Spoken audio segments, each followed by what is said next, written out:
Okay, so I thought I would read some of the stories that people contributed to illustrate some of the points that Geshe was talking about in the book.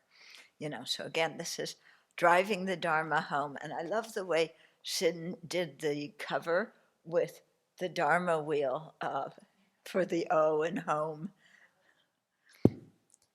Okay, so let's see. The name of this chapter was Plan Your Escape Route to Prevent Calamity. Okay, and the thing from the DMV said is you should constantly be thinking of an escape route as you drive. I guess that means, yeah, I'll read the first part and then, yeah. So this is what Geshe says. Chances are that sooner or later we will need an escape route to deal with an unexpected road event.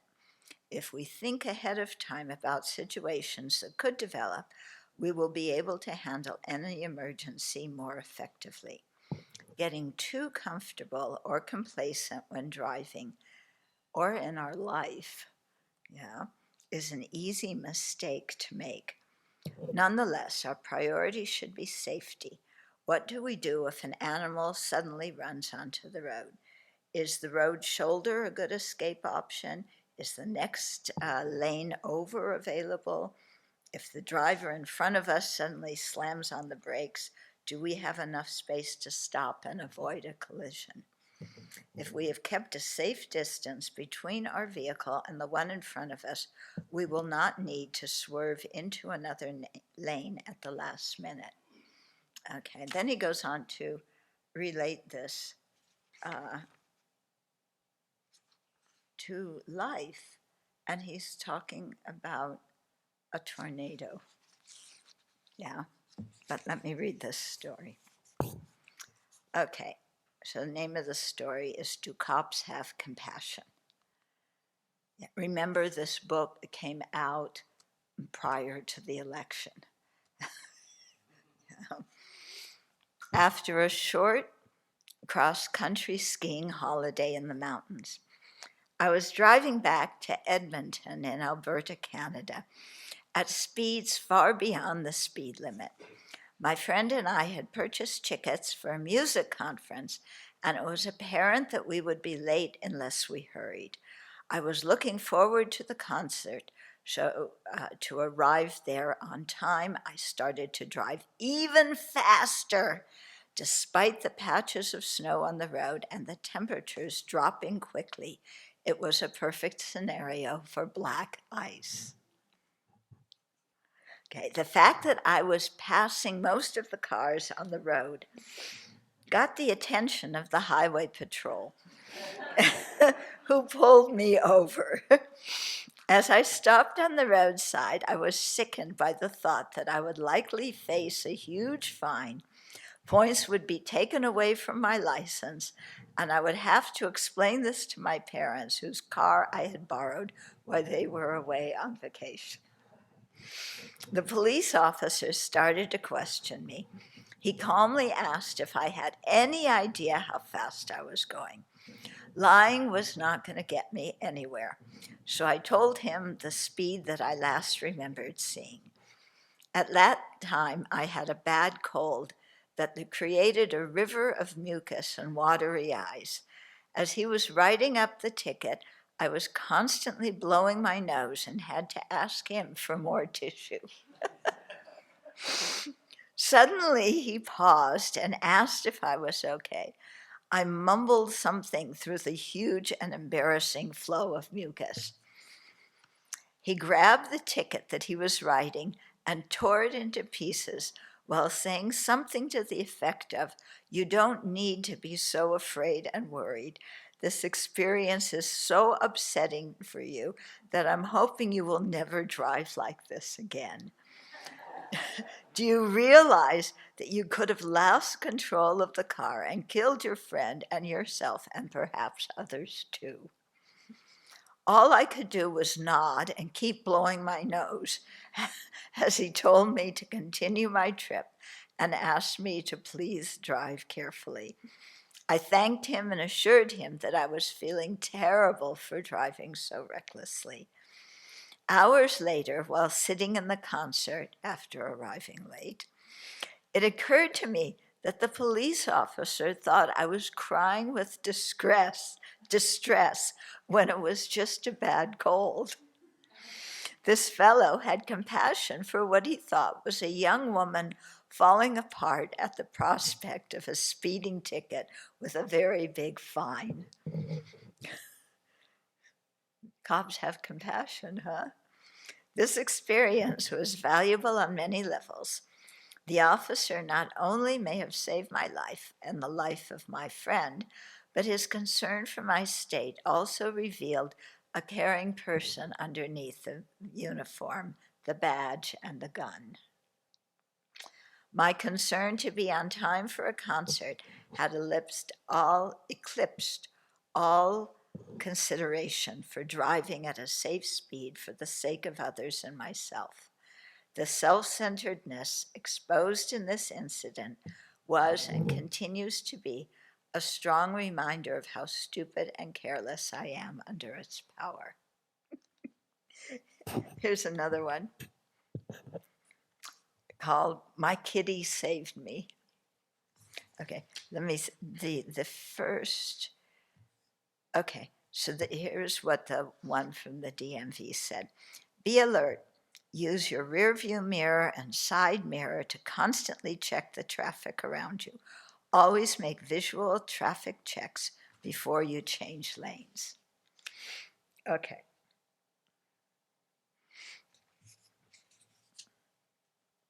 And Geshe-la's conclusion after speaking about this was be smart. Cultivate and utilize your capacities for introspection and self-reflection to monitor and navigate your thoughts and emotions. Always check your motivation before acting. So here's the story. My kitty saved me. My friend and I were invited to have dinner with some friends. As usual, we were going to be late. So as to save time, we took a gravel road that was clearly marked, do not enter. The gravel road was on a steep incline with few curves, so it wound down to a major road. As we rounded the last corner ahead of us was a police car with two officers standing outside looking in the other direction. My friend slammed on the brakes and the car started to skid on the gravel, making an extremely loud sound. During the skid, the car slid down the slope sideways, kicking up clouds of dust that settled on the car as we came to a stop. Both police officers turned around slowly and started making their way towards us.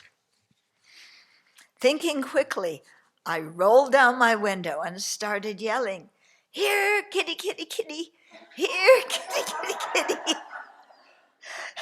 Kitty, where are you? Here, kitty, kitty, kitty!"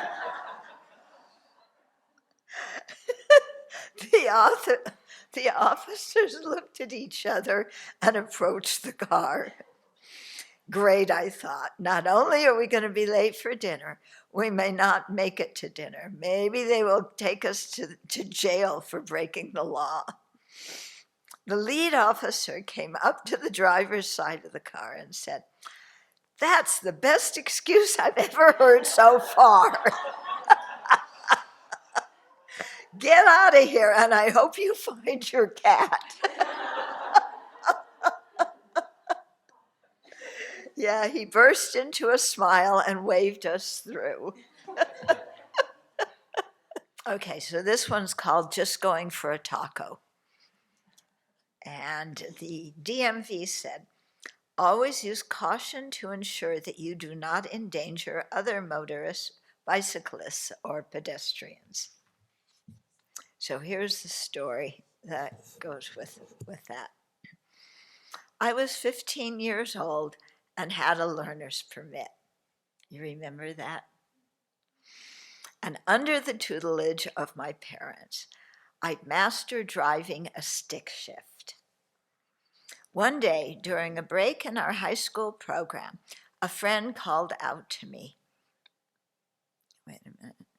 A friend called out to me, "Hey, I have Justin's truck keys. Since you know how to drive a stick shift, let's go for a quick taco." I instantly agreed, and we got into the truck for a little adventure. I had never driven a truck, but that doesn't matter. So I didn't know anything about its parking brake. At a stoplight, I struggled to get the car to move. So all the other students had to drive around me, which was highly embarrassing. I finally figured out that I needed to release the parking brake, and after a quick trip to Taco Bell, we returned to the school laughing at our little adventure. Unfortunately, Justin, whose truck it was, Justin's girlfriend had just called the police to report a stolen car.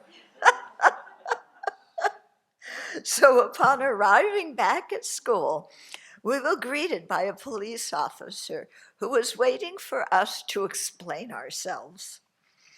He warned me how serious this was, but fortunately didn't give me any penalty. He had called my parents to ask my mom to pick me up, but her car was at the auto shop getting fixed, so she had to borrow a neighbor's car. What went from wanting to appear cool and mature to my friends quickly turned into a very embarrassing event that showed how immature and irresponsible I could be. This is good for people learning to drive, isn't it? Yeah? Oh, this is a nice one too. So this one's called Sharing a Prayer. And the title of the chapter is Relying on Our Inner GPS. And the DMZ said, okay, hands-free Georgia law. Such prohibition shall not apply to a voice-based communication which is automatically converted by such device to be sent as a message in a written form, or the use of such device for navigation of such vehicle for global positioning system purposes. It may sound better this way. I have no idea what that's about. Anyway, okay, I'll read Geshe-la's first paragraph. Like the invention of the light bulb and telephone, the development of GPS had changed the world. Since its emergence during the Sputnik era, wow, do you remember the Sputnik era? How long ago that was? That was way before GPS, wasn't it? Some of you weren't even born. Oh, okay. Since its emergence during the Sputnik era, this technology is now used in many fields and has created many beneficial applications. Its most common use continues to be tracking locations, and it's a valuable navigation tool for drivers. But he goes on to talk our inner GPS. In other words, our precepts, our values, what we need to be doing in our life, and use those to guide our life. Okay, so it was a rainy Seattle afternoon as I drove my little smart car. What's a smart car? A little car? Okay. As I drove my little smart car down a busy street heading home. The traffic was heavier than usual, and I was cautiously navigating through it. Suddenly, out of nowhere, a small truck drove towards me, and before I could react, we collided head on. The impact was jarring, and my car crumbled like a tin can. Stunned, I took a moment to catch my breath. Miraculously, I was mostly unharmed, though a bit shaken after a head-on collision. Wow. As people rushed over to check on me, I noticed the driver of the other vehicle, a Latino day worker, standing by his truck, visibly shaken and upset. There was fear in his eyes, and my heart went out to him. I got out of my car and walked over to him. He was wringing his hands, looking back and forth between his truck and my wrecked car. When he saw me approaching, he stiffened as if bracing for the worst. "Are you okay?" I asked, genuinely concerned. He nodded, but his eyes were filled with tears. "I'm so sorry," he said. "I didn't see you. Are you hurt?" "I'm fine," I reassured him. "Let's sit down and wait for the police." He looked at me uncertain, apprehension in his eyes. He was probably worried about the consequences he could face, losing his job or worse. Reluctantly, he followed me. Wanting to calm him, I asked, "Do you pray?" He nodded. "Yes, I'm Catholic." Yeah. And she said, "Let's pray together." I'm a practicing Buddhist, but I remember the Hail Mary from my Catholic school days. Maybe it will help us both. He looked at me with a mixture of surprise and relief. We began to recite the Hail Mary while I visualized the Buddhist deity Tara. As the familiar words flowed, I could feel the tension easing from both of us. We prayed for peace, for understanding, and for everything to work out with his work insurance. When we finished, he looked at me with gratitude. "Thank you," he said softly. "I was so scared." "Everything will be okay," I assured him. "Let's take it one step at a time." He relaxed and we continued to talk. I realized that sometimes the best way to help somebody is simply to be there with them, offering kindness and understanding. The worker and I parted ways with a newfound sense of calm and connection.